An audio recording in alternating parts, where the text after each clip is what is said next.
Welcome back, Rich Nation. My name is AJ, and today we're going to be reacting to Mob Psycho Season 2, Episode 10. Holy crap, we are almost done. We have this episode and then 3 more. You guys let me know if the OVA is worth watching. The OVA from the end of the first season was kind of a recap, though it was funny. It was funny to see, Reagan get his situations and all that. But I'm wondering, is it a recap type OVA or is it a continuation of the story? You guys need to let me know in the comments, and then I'll decide if I want to do it or not. But for right now, I'm going to watch 10 through the end of this series. So this is going to be fun. If you guys are new to the channel, make sure you subscribe, smash that like button, hit that notification bell. You can also check out my Patreon at patreon.com/ajrich123 if you want to see uncut reactions, early releases for this show and all my other show. They're all over there. Check it out. I'd appreciate it. And let's go ahead and start. Shit's going down right now. It really got crazy, insanely fast. It does seem kind of unfair, but they must just be strong.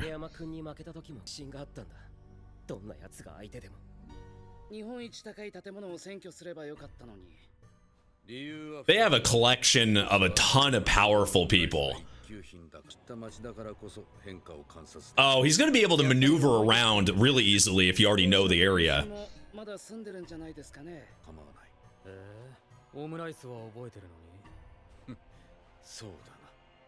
Huh.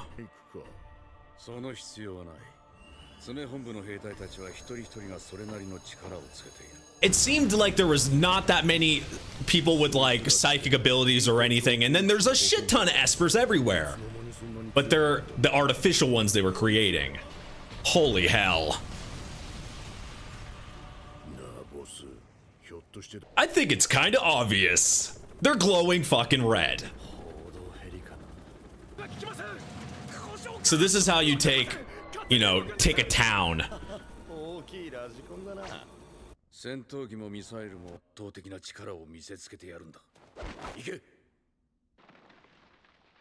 Yep, they're definitely organized. Is Reagan coming up with a masterful strategy right now? Or is he just thinking about food?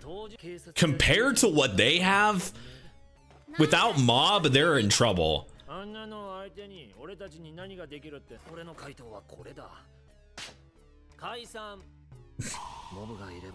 Maybe even with Mob, this would be tough.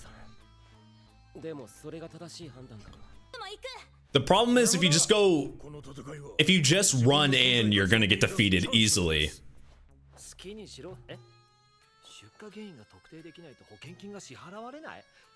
That should be obvious, right? When has the general public dealt with this many like espers and this much people using psychic power at once? Because through the show, it's shown it to be such a rare thing, and it just seems to be like not as plentiful. Like for a while, it seemed like, oh, there's only Mob. Oh, there's only a couple people really doing this for real. But now there's just a billion of them doing it all at once. It should be very tough on the normal citizens at this point. That looks like he's trying to take a shit.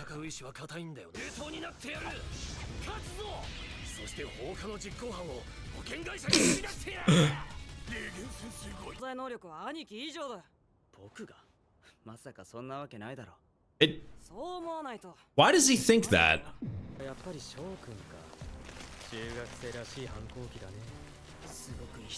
Father versus son.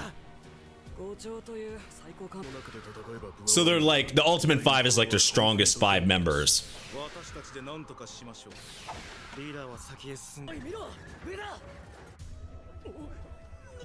That's normal, yeah. Holy crap, this town is getting beat.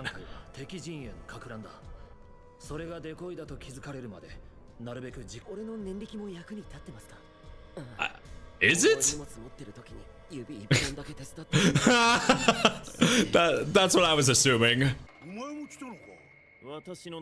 They're all, everyone that was in there is defecting. That's usually a pretty good strategy. Defeat the leader, then everybody kind of disperses. But if you have a lot of powerful espers, I don't know if that's necessarily true.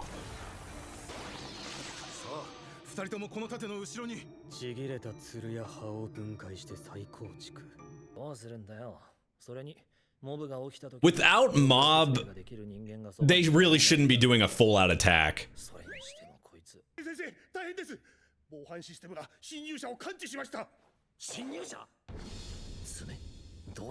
Claw would actually go to them, though? What can Reagan do here, though? Can he persuade them?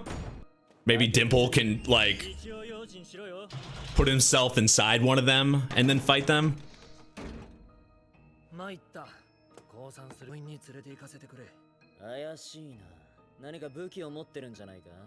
I don't think they're gonna let you guys go that easily. Gotta make sure you smell good. Of course it's not just cologne. It's fucking Reagan. Come on. He's got something. That's just more of, you know, knockout gas. What would be that guy's weakness?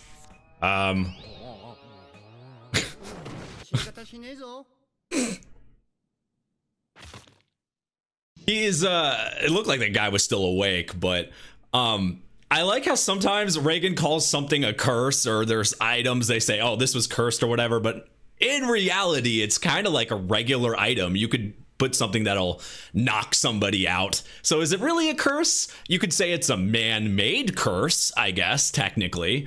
But yeah, they took, they're like taking the city really fast with how many, I think the drastic change in the last few episodes of just how, I mean, through the whole series, really, how many espers there are at one time, going from just a basis of a small amount to like every single one, it seems like, in the world. I mean, there's so many espers, and then the ones they've created as well that have psychic abilities. So it's just a multitude of them all in one spot. It's going to be heavy destruction.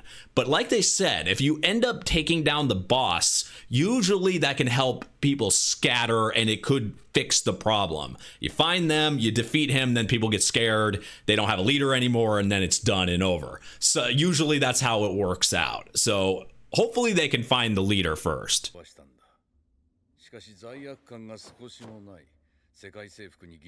Yeah, because he don't seem like a nice person. He seems as emotionless as Mob was. This could have been, in another world, do you think this could have been Mob if he didn't have his friends around him? If he didn't have, like, the way his background is there reminds me of, you know, a couple episodes ago where we're showing what could have happened, you know, if Mob was in different circumstances, right? I think Mob could have been doing this. Like, if life went differently and how strong he is, he could have been in the same position. So maybe that might make this, maybe if Mob can confront him, they might be relatable. It might be something that they could talk out.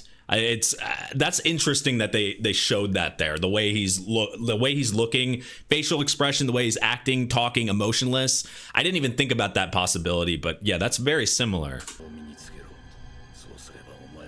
Like,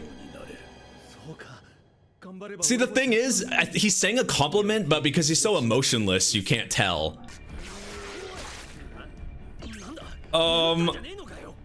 How did he wake up? Yeah, he became a literal, he just a steroid. That's all he is. 100% steroids. It made him stronger. What the hell? Do not spray him anymore. He's roided to the max. Oh, Dimple. He probably should have done that earlier. But he has the power of steroids. Yes! That's the downside. He could hurt his body while he's in it. Time to run.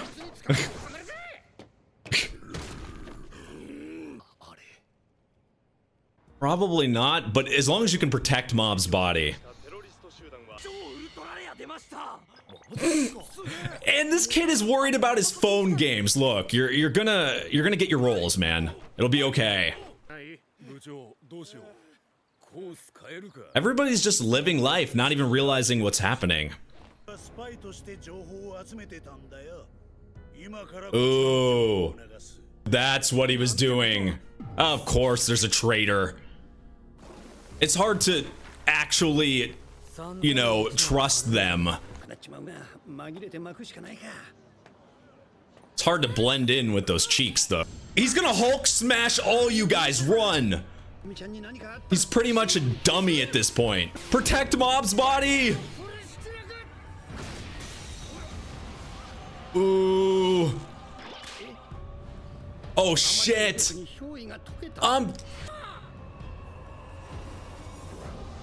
Somebody needs to catch him. Something. There's always risk. Of course. Oh my god, that's the perfect people to catch him. Pure muscles versus steroids.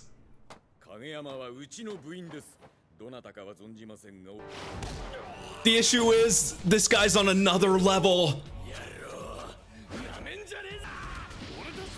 He's not gonna feel any of these hits though. This is just unfair. Yeah, this isn't wholesome. All the people that have been cheering him on. Yep. Wait, is he awake? Or is he still knocked out? God, these guys are amazing. Who would have thought these guys would have been like your best friends and there for you?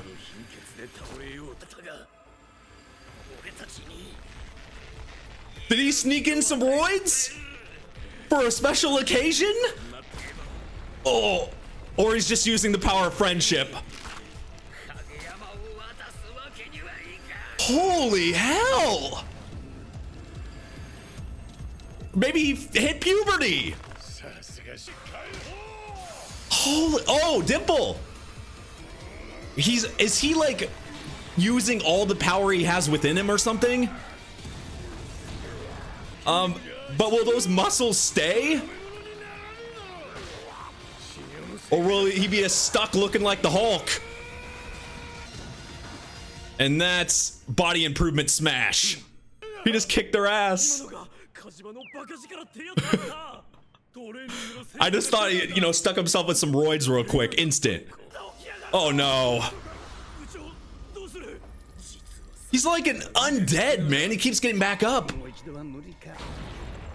Did he trip over his own feet? Oh no. Did Mob wake up? Finally! They always have his back. The entire episode.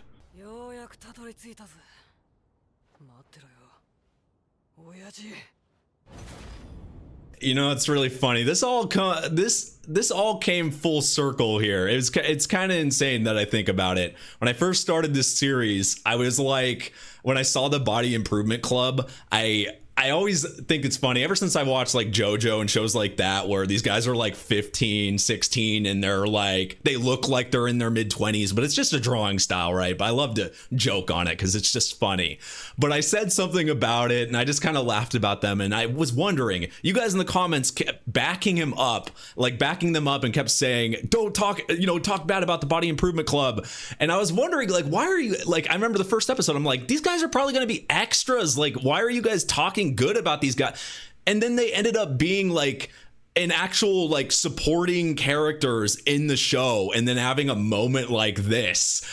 That's something I would have never expected from this show at all. Some characters like that actually having like moments because it really felt like a cameo type character, but they kept coming back and then actually having a moment like that. Yes, it was Dimple like in him, but like they were there, like they were ready to give up their life for Mob, and they backed him up the entire time. It's just so freaking wholesome. Like I love it. I don't know, like character. I think that's one thing I really like. I enjoy about this show is the characters that you would think that would just be one-offs are part of Mob's life, and they bring them back and they have some reason to be there. Like the characters are not just shown there for fodder, or like they're actually there. Like even the joke characters, they have their mini moments. Like they're actually like the ones that barely have psychic abilities, they're still doing something. They're not throw off. I don't know. I kind of like that. But yeah, Mob was just kind of out of this episode. It was like an episode without Mob, pretty much, him being passed out. But Dimple being inside, we forget that Dimple can actually anything that he does inside the body, Mob can get hurt from it. So when Mob's falling like 1,000 feet down, he can get hurt. So it's a risk for Dimple to go inside him, or anybody really. That's why we saw Dimple going inside like enemies or meaningless, people that didn't matter to them. But with Mob, he was really extra careful, but even being careful sent him flying through the sky. Good thing the Body Improvement Club was there. That was just good timing. I don't know, like I feel like there's more to this. Like we know Claw, the boss of Claw, taking, they're trying to like take over everything. They're bringing all these espers. There's like, they introduced in the last 2 episodes, they've introduced like 1 million people in Claw, and there's all this going on. And then there's the son rebelling against the father, and I just feel like there's more to it. Also, we got to learn more about the boss, about him having kind of the typical like bad childhood, boring life, but also just like things that happened to him to make him the way he is. But I didn't really think about him being as he really is very emotionless. The way he was even talking, and he's trying to like compliment, he's very, very emotionless, and it reminded me of Mob in the moment. But anyway, guys, good episode. We got 3 more left. I can't wait to watch more. If you're new to the channel, make sure you subscribe, smash that like button, hit that notification bell. You can also check out my Patreon at patreon.com/ajrich123 if you want to support the channel. You want to see early releases or uncut reactions of this show and all my other shows. Also, if you look in the description below, you can click on the Discord link and come join us on Discord. I have a Twitter as well. All that good stuff, you can find it in the description down below. Thank you for watching, and I will see you guys next time. Bye-bye.